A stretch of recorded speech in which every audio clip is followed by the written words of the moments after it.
We're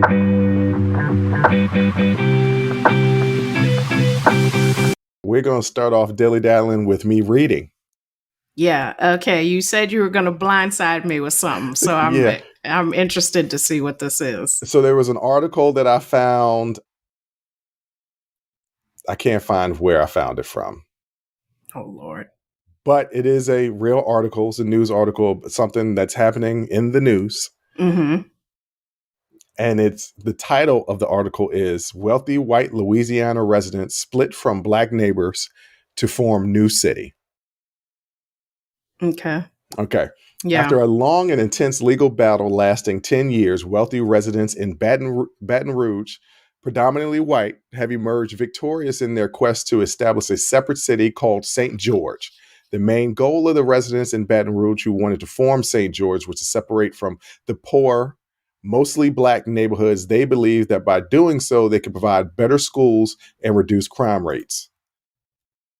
The Louisiana Supreme Court has made a decision, and it is official. St. George, covering a 60 square mile area and around 86,000 residents, can now officially separate from Baton Rouge. With the establishment of St. George as a separate city, they will have their own mayor, own city council. It's like a fresh start for their community, providing them with more local control and decision-making power. Supporters of St. George firmly believe that this was a move that was necessary because they felt that Baton Rouge had high crime rates and schools that were not up to par. They saw the formation of St. George as a way to address their concerns and create a safer, and better educational environment for their community. Those who support the formation of St. George believe that establishing a new city governance can make a real difference. They think that by having more control over local administration and decision-making, they can work towards improving educational outcomes and overall community well-being. Now, critics have voiced concerns that the split could be racially motivated. Yeah. They worry that it may lead to a creation of a white enclave and further deepen racial divisions within the area. Critics claim the split between St. George and Baton Rouge could exacerbate existing inequalities by separating a wealthier area from a majority black city and school district. They're concerned that the divisions may further widen the gap in resources and opportunities, leading to more disparities. It goes into, it all began about 15 years ago about the residents wanting to do it. I just wanted to give a quick synopsis of what it is. So what do you think about that? Yeah, I mean, that's not surprising given the current climate of this country. Yeah. Hmm. I'm going to give a little devil's advocate. Okay. Because that's what I do, right? Mm-hmm. Not saying this is what I believe, but that's what I do. Right.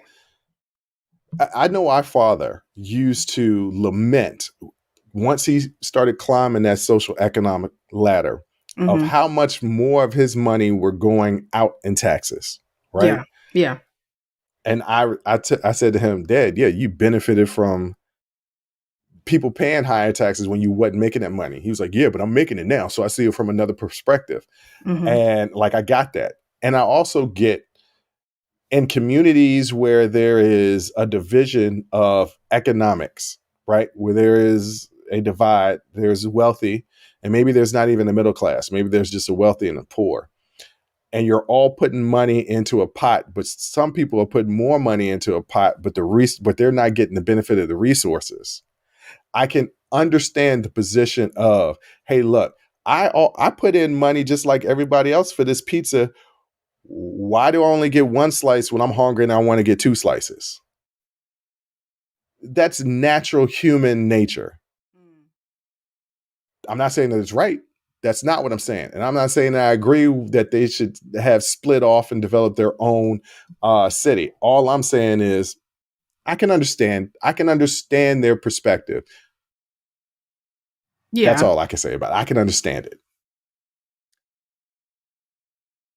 Yeah, I mean, we can understand it. That doesn't make it right. I mean, yes, I didn't say it was right. I said I understood it.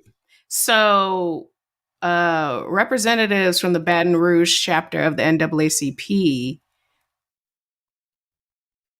sent out a statement, And they said, quote, "We are deeply committed to safeguarding the well-being, education, and economic security of Black people and all persons of color in our city.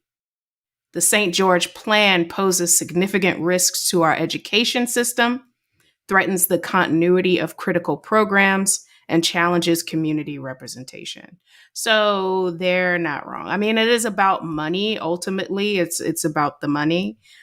If they pull their tax dollars out of Baton Rouge, which they have just been given the green light to do, It's that's been a go 10 to 15 year fight for them to do this. that is going to further decimate the economy, and by extension everything that the economy pays for, all of the, schools and hospitals and police and things like that. There's no longer that funding to available to allocate to these programs. Yeah.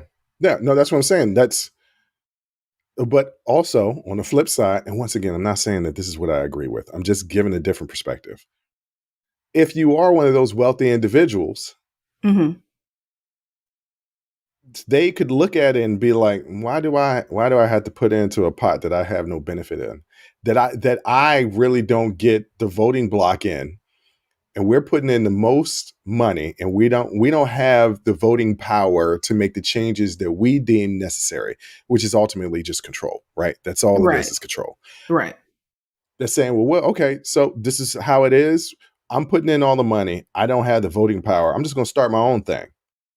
And this is common in life, right? Like we've seen this in businesses where, you have two partners and one is getting all the credit while the other isn't. And then one says, you know what, forget it. I'm just going to start my own thing. I understand that people are going to be affected by this policies and things. I'm looking at kind of a bigger picture. They've created a new district for voting.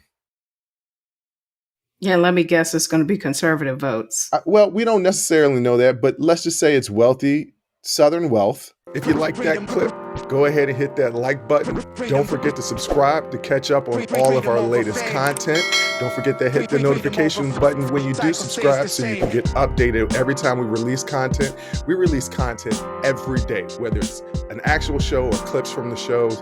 So go ahead and subscribe, like, comment. Also, don't forget our Patreon page where you can find our Talking Straight-ish and After Hours Uncensored episodes. That's patreon.com/Unsolicited Perspectives. But once again, thank you again for listening to Unsolicited Perspectives. I'm your host, Bruce Anthony, and I'm going to catch you next time. I'll holla.